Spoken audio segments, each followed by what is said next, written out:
Bonjour à tous mes chers amis cinéphiles, qu'est-ce que vous dites aujourd'hui? Bienvenue sur la chaîne de Del Piazza où nous allons continuer à faire les tops et flops, mais cette fois-ci on enchaîne avec les séries durant ce mois de juillet qui est un petit janvier, pardon, qui est un petit peu plus calme. J'ai décidé un peu de faire le bilan de cette année 2025 avec mes tops, mes flops. Aujourd'hui on fera les tops au niveau des séries. Alors il faut savoir qu'en termes de séries j'ai à peu près vu une trentaine de saisons cette année-ci. Donc voilà, évidemment, j'ai pas tout vu. Il y a une série que que je dois rattraper absolument parce que tout le monde en parle, c'est par les créateurs de Breaking Bad, bien sûr, Pluribus. Tout le monde en dit le plus grand bien. Elle est dans ma liste, évidemment. Elle la rattrapera peut-être plus tard. Mais donc en attendant, voilà, ce sont les séries, on va dire, les plus Main Street, évidemment. Je n'ai pas pu tout voir, mais j'avais envie quand même de vous donner mes petits retour par rapport à ça. Donc au niveau des tops, on commence cette sélection du côté de chez Star Wars avec Skeleton Crew. Alors moi, perso, j'ai apprécié la vibe un peu à la Goonies, Stranger Things au niveau de l'univers Star Wars. Franchement, alors le projet, ok, il mange pas de pain, c'est sympa, vraiment à regarder avec des enfants. Projet est plutôt chouette. Bon, est-ce qu'on va s'en souvenir? Je sais pas, mais vraiment, moi j'ai passé un chouette petit moment avec ces petits jeunes et Jude Law. Ouais, c'était une belle petite histoire. C'est ça Star Wars après tout aussi, c'est une aventure. Et là, je trouve que cette série-là, sur quelques épisodes, ils ont vraiment réussi à relancer un petit peu l'aventure Star Wars telle qu'on l'apprécie. Ensuite, on enchaîne, tant qu'on est chez Disney, restons chez Disney, avec la petite série Spider-Man en animation. Donc je crois que c'est My Favorite Neighborhood, quelque chose comme ça. Euh, Très sympa. Alors l'animation visuellement, pas terrible, pas très beau en tout cas. Mais pour le reste, au niveau de l'histoire de Spider-Man, c'était très très chouette à suivre. Le Spider-Man de Tom Holland en animation avec voilà, tous les personnages les plus importants de chez de l'univers de Spidey évidemment. Et j'ai été pris par l'histoire vraiment. J'en attendais pas grand chose. Je me suis dit oh, encore une série d'animation qui va nous gaver, mais non. À part la seule critique que je peux faire à cette série là vraiment c'est le visuel. Visuel que j'ai un peu, j'ai pas trouvé ça super beau. Mais pour le reste, vraiment, ça a fait tout à fait le taf et ça retranscrivait en tout cas l'univers de Spider-Man, je trouve, à la perfection. Tant qu'on est toujours chez Disney, on enchaîne avec Daredevil Born Again. Moi, perso, je l'ai plutôt apprécié, beaucoup de critiques, mais voilà, c'est un plaisir de retrouver cet univers des séries Marvel qui étaient un peu chez Netflix avant, Daredevil, de retrouver le démon de Hell's Kitchen, Matt Murdock. Ouais, moi, je suis toujours dedans, vraiment. On a quelque chose de peut-être un peu plus moins dark, évidemment, chez Disney, mais dans l'ensemble, c'est quand même toujours assez dans la même lignée, je trouve, que ce qu'ils avaient proposé euh, avant. Et la saison 2 devrait arriver cette année-ci, d'ailleurs. Et moi, je l'attends quand même avec impatience. On enchaîne avec sûrement l'une des meilleures séries cette année-ci du côté de chez Disney, c'est bien sûr Andor. Alors, je pensais pas au vu de la saison 1 que j'avais pas trop accroché, mais bon, Star Wars oblige évidemment, donc on a suivi cette deuxième. Et là, vraiment, je me suis vraiment mis dedans, j'ai compris l'essence de cette série. Une série finalement plus intimiste qui traite du début de la rébellion finalement et en fait cette série est vraiment importante pour la suite de cette saga qu'on attend à apprécier avec les films originels et donc elle est pas donnée à tout le monde, ça c'est clair, mais si vous aimez un peu les intrigues politiques, les complots, euh, vraiment, c'est vrai que c'est une série on pourrait pas nécessairement dire que c'est du Star Wars, et donc ça peut tout à fait faire le taf. Mais j'ai adoré, vraiment, c'était très très belle surprise, vraiment. Andorre, si on peut varier avec des séries un peu comme Skeleton Crew et Andorre, des séries d'aventure un peu plus, parce que Star Wars est destiné à un public enfantin, faut pas l'oublier non plus, et des séries parfois un peu plus matures comme celle-ci d'Andor. Pourquoi pas? Vraiment, c'est un bon mixte, mais au final, la conclusion, cette fin, je m'en souviens, et elle est assez iconique, et vraiment, Andor, finalement, c'était bien. Ensuite, on enchaîne avec Alien Earth.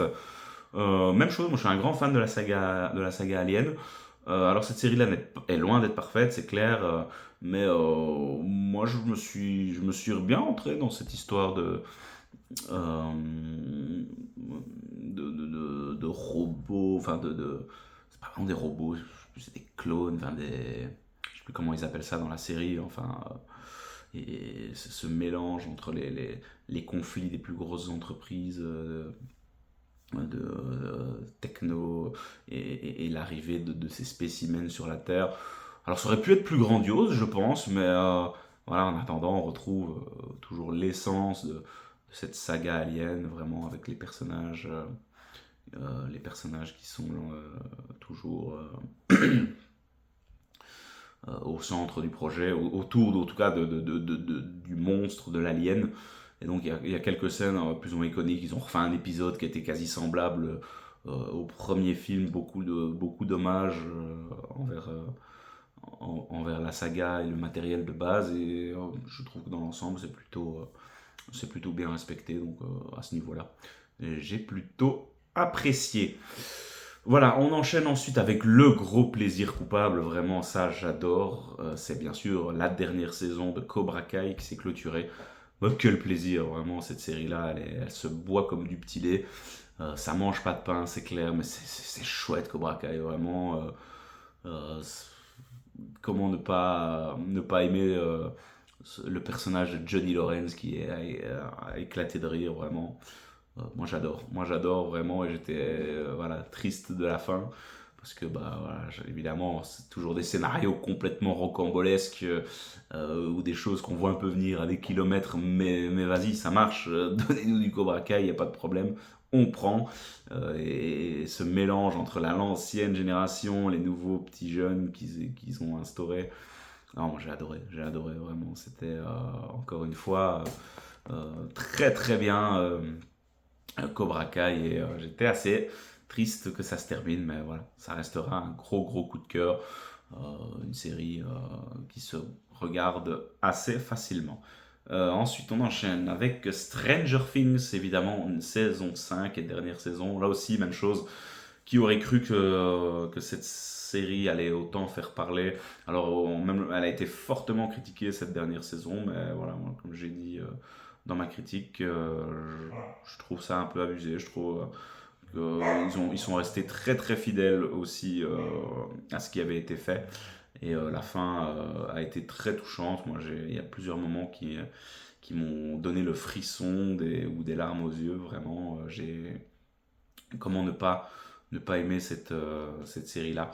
C'était tout simplement extraordinaire, et on se souviendra de cette série euh, très longtemps, et j'espère que on aura potentiellement des spin-offs, des choses, mais que l'univers Stranger Things puisse continuer, parce que vraiment c'est quelque chose qui a été mis en place et dont tout le monde parle finalement, Stranger Things, et c'est pourtant quelque chose assez atypique, et vraiment pas du tout déçu de cette dernière saison, et on en redemande les amis. Ensuite, on enchaîne avec Last of Us saison 2. Alors là aussi, hein, ça a fortement divisé, évidemment. Adaptation du deuxième jeu vidéo, c'est jamais simple. Mais moi, encore une fois, j'ai trouvé cette deuxième saison très chouette, très fidèle au jeu, avec quelques prises de liberté, évidemment, quelques petites différences. Mais c'est touchant, il y a encore aussi beaucoup de soins par rapport à tous ces personnages qu'on a adoré suivre ou incarner: Ellie, Joël, Dina. Non, c'était vraiment très bien, et je suis qu'impatient de voir la suite. Moi, je trouve que l'actrice fait un très bon job. Elle est fortement critiquée. Et je trouve ça parfois, d'ailleurs, même assez limite, certaines vannes à propos de, de l'actrice, mais vraiment, Last of Us saison 2, pour moi, c'est aussi une réussite, et on ne peut qu'attendre la troisième saison qui devrait arriver dans le courant de l'année 2027, j'imagine. Donc voilà, on sera bien évidemment là au taquet pour suivre la suite de cette série-là. Et on sera pas tendre si la série fait pas le taf, mais bon voilà. Et je termine avec la série pour moi qui m'a le plus plu, qui m'a transporté cette année-ci. C'est bien évidemment Peacemaker saison 2, c'était exceptionnel. John Cena, merci. Waouh, mais quelle série de dingue, vraiment. Ce personnage tertiaire à la base qu'on avait vu dans Suicide Squad, qui aurait cru vraiment qu'on allait aimer ce personnage loufoque avec son aigle et les Gugus qui sont avec lui. Mais c'est exceptionnel, moi. Mais donnez-nous du Peacemaker saison 3, je n'attends que ça. On veut du Peacemaker cette année. C'est tout simplement exceptionnel. Ça se relie avec le film Superman. Ouais, non. J'espère vraiment qu'ils vont utiliser. Mais je ne vois pas comment on pourrait pas continuer cette série parce qu'elle est tout simplement exceptionnelle. Du côté de DC, ça travaille très très bien. James Gunn, on sent il a un amour pour ce personnage-là et ce sera mémorable. Ce sera mémorable. Donc, Peacemaker, gros coup de cœur. Si vous l'avez pas encore vu la saison 2, foncez parce que c'est tout simplement exceptionnel. Je voulais juste, avant de terminer la vidéo, faire une petite mention honorable aussi. Je suis pas certain que la dernière saison était sortie en 2025. Je crois que c'était plus 2024, mais je l'ai fini en début d'année 2025. Je l'ai regardé aussi comme je disais, c'est Ted Lasso. Waouh, j'ai pris le train vraiment en marche, mais sur la fin. Et bordel, mais qu'est-ce que j'ai adoré cette série. Il faudra que j'en reparle un jour. D'ailleurs, je ferai une critique de la prochaine saison qui devrait arriver cette année-ci.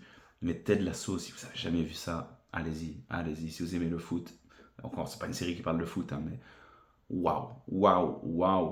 Ted Lasso, je l'aime, j'aime tous les personnages de cette série, c'était exceptionnel. Alors ça compte pas trop, mais je voulais quand même la mettre là en mentionnera parce que je l'ai terminé cette année et ça date d'il y a 2 ans. Mais quelle claque, Ted Lasso. On en reveut aussi, donnez-nous du Ted Lasso chaque année. Je signe à demain. Voilà mes chers amis, j'en termine là avec mes top séries de cette année 2025. Dites-moi vous, hein, quelles sont les séries en 2025 que vous avez adorées. N'hésitez pas à me faire quelques recommandations. C'est toujours intéressant de partager. Êtes-vous d'accord ou pas avec moi? J'attends vos avis et on pourra évidemment en débattre avec grand plaisir. Voilà, il restera une vidéo sur les flops séries. Donc voilà, on se retrouve très très vite les amis. Restez branchés sur la chaîne de Del Piazza. À très vite. Ciao ciao.